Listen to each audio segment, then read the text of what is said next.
The banging starts before sunrise. Hard, rhythmic, official, like someone trying to break inside using authority, not force. I'm halfway down the stairs when it happens again. Bam. Bam. Bam. Mr. Keller? We need to speak with you. HOA enforcement.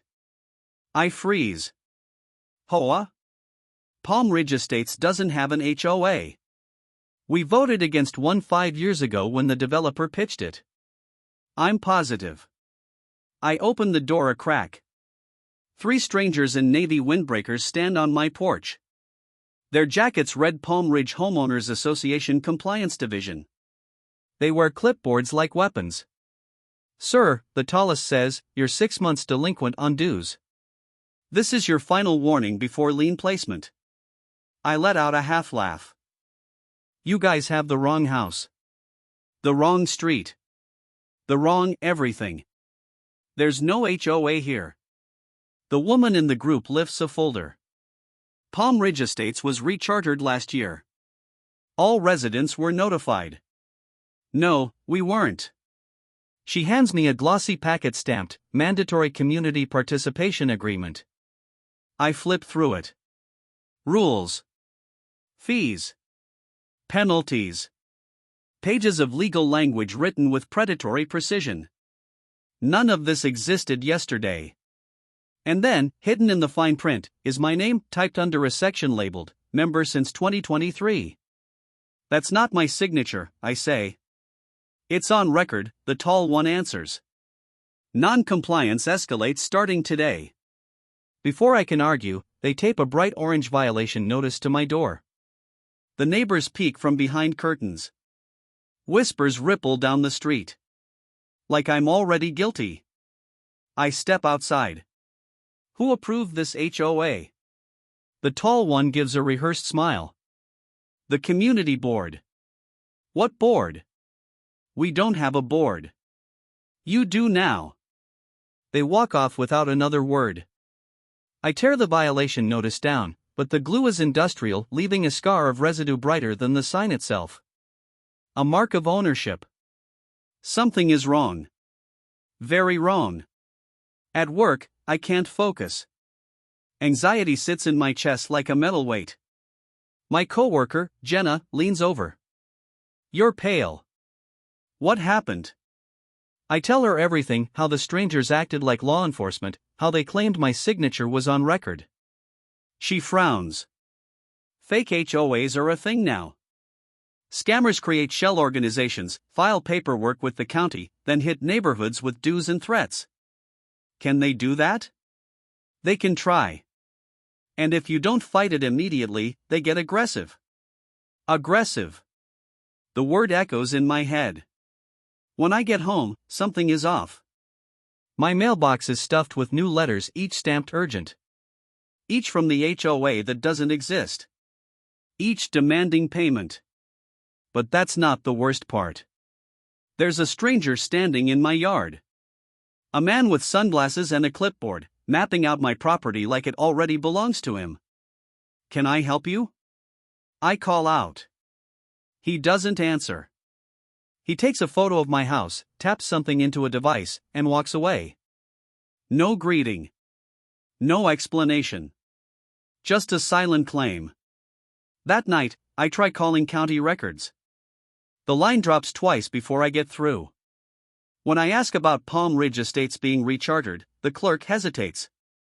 You're not the first resident to ask, she says. But all documents check out. The HOA exists. It's legally recognized. How? Who filed it? She lowers her voice. The documents were sealed. We weren't told why.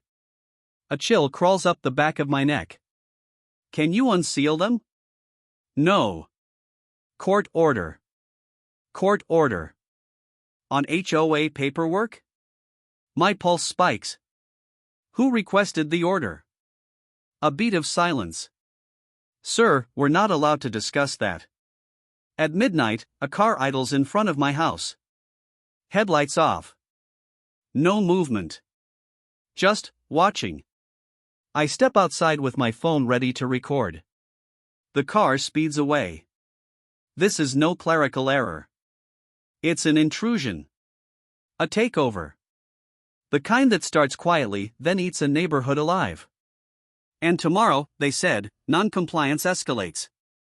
I don't know what that means. But for the first time since moving here, I don't feel safe in my own home.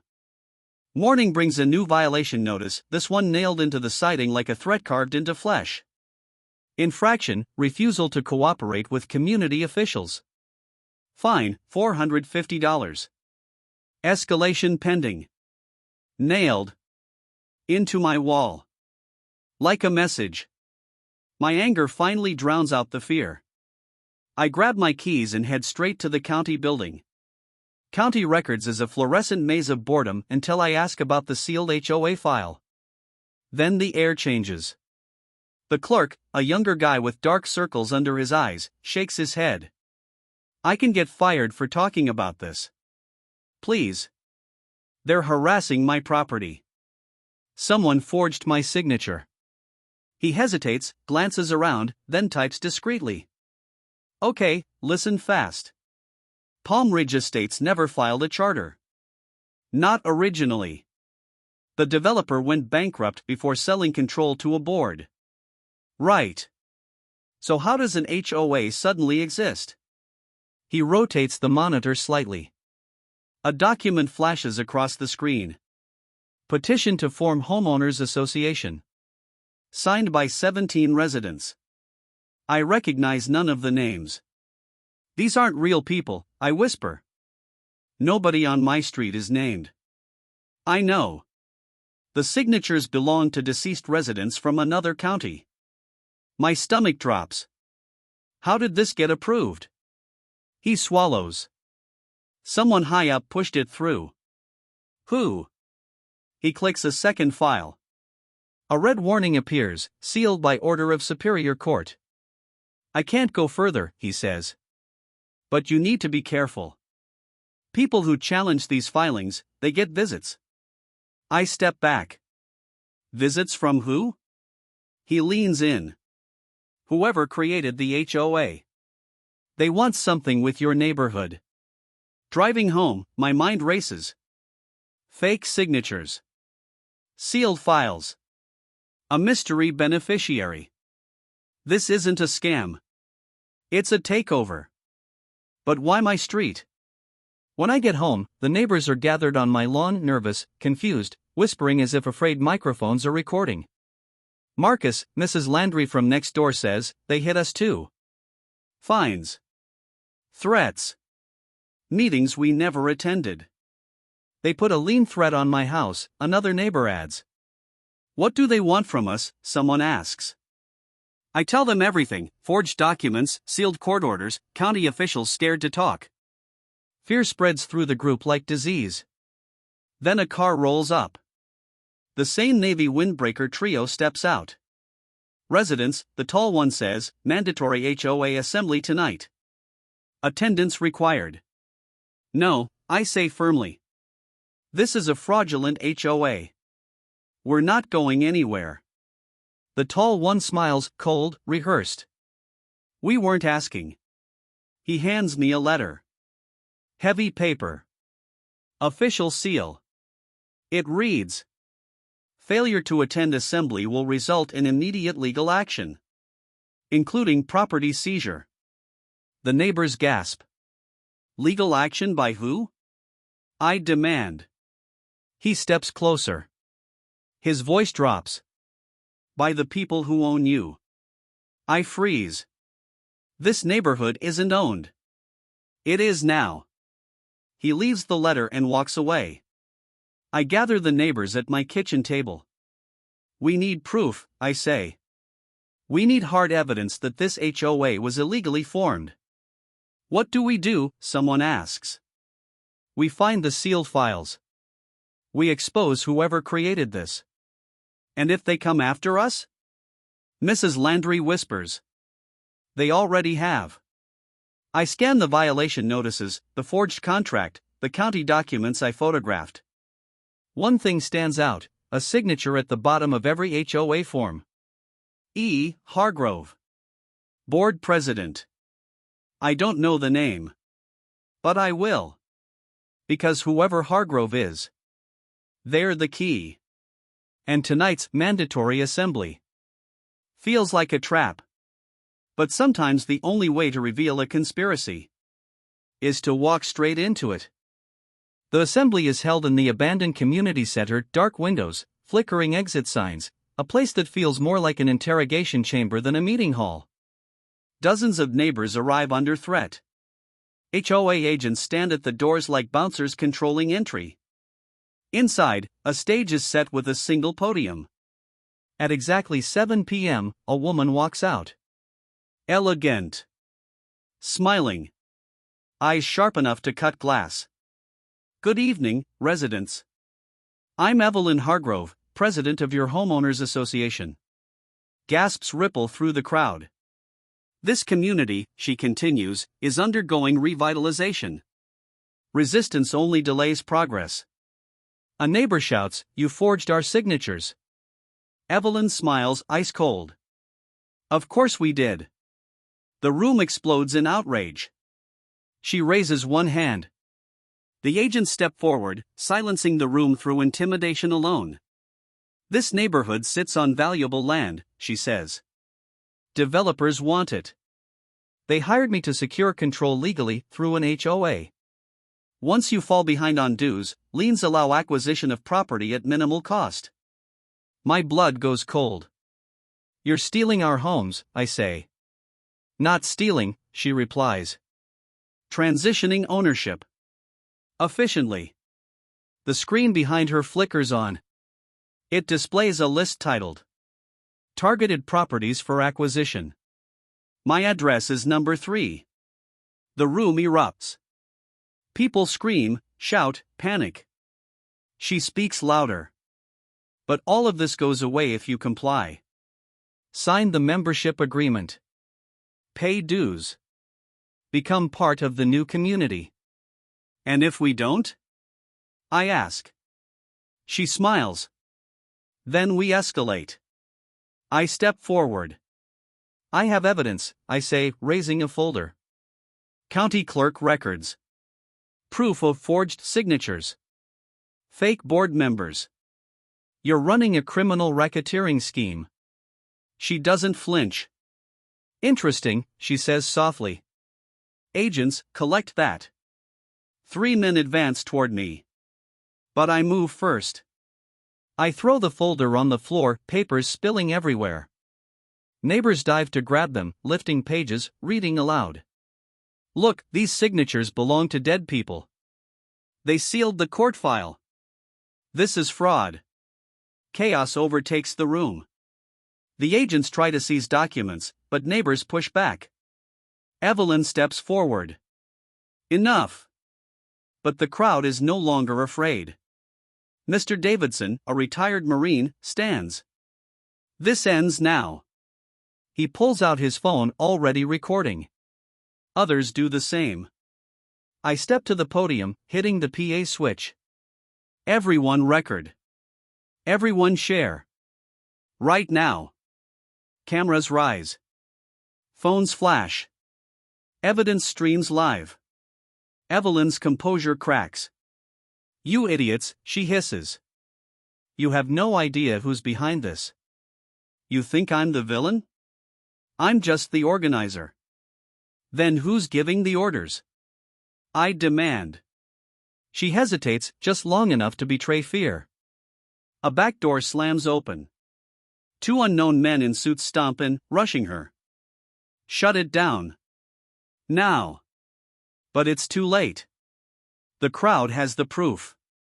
The live streams are active. The conspiracy is exposed. One agent lunges at me. I dodge, he falls, and neighbors rush him, pinning him to the floor. The men in suits flee. Evelyn is cornered, shaking, realizing her empire of intimidation has collapsed in a single night. You ruined everything, she whispers. No, I say, we saved our street. Sirens wail in the distance. And for the first time since this nightmare began, I feel hope. 2 weeks later, Palm Ridge looks normal again, almost too normal. The fraudulent HOA is dissolved. The court ruled in our favor. Evelyn Hargrove is awaiting federal indictment. Neighbors celebrate. Kids ride bikes again.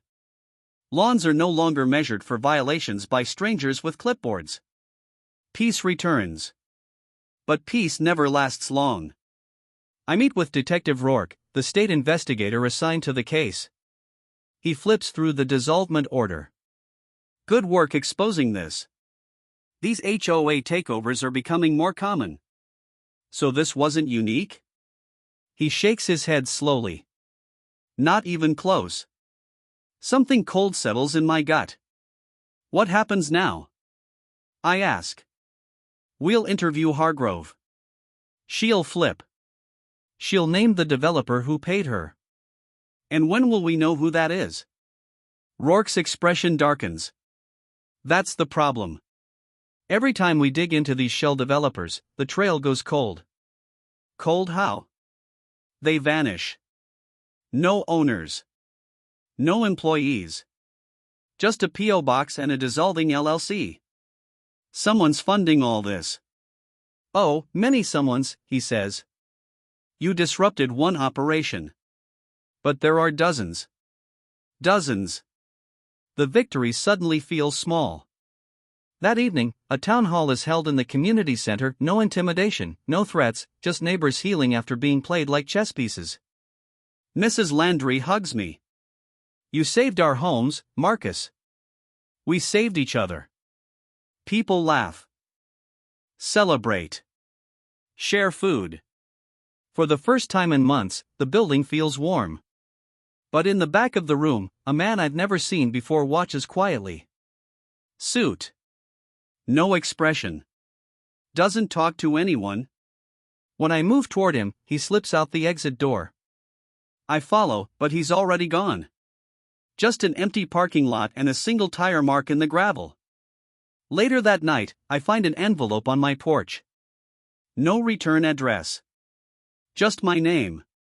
Inside is a single sheet of paper. Typed. No signature. You stopped one HOA. You haven't stopped the corporation behind it. We will return for Palm Ridge. Compliance will not be optional next time. A chill runs through me. I flip the paper over. On the back, stamped in red. Phase 2 initiative pending. There's a second note handwritten. We don't need Hargrove anymore. And we now know who the real problem is. You. My hands go cold. Someone knocks on my window. I spin, heart pounding. It's just Mrs. Landry, smiling softly. Just checking on you. You okay? I force a nod. Yeah. Just tired. But inside, the dread settles deep. The HOA is gone. The judge dissolved them. The neighborhood won. But the people behind the fraud? The invisible organization buying land block by block? They're still out there. Watching. Planning. Preparing for Phase 2. And I know one thing with absolute certainty. This wasn't a victory. It was only a pause. Because in America, HOAs can be dissolved. But the people who weaponize them? They don't disappear. They regroup. And they come back stronger.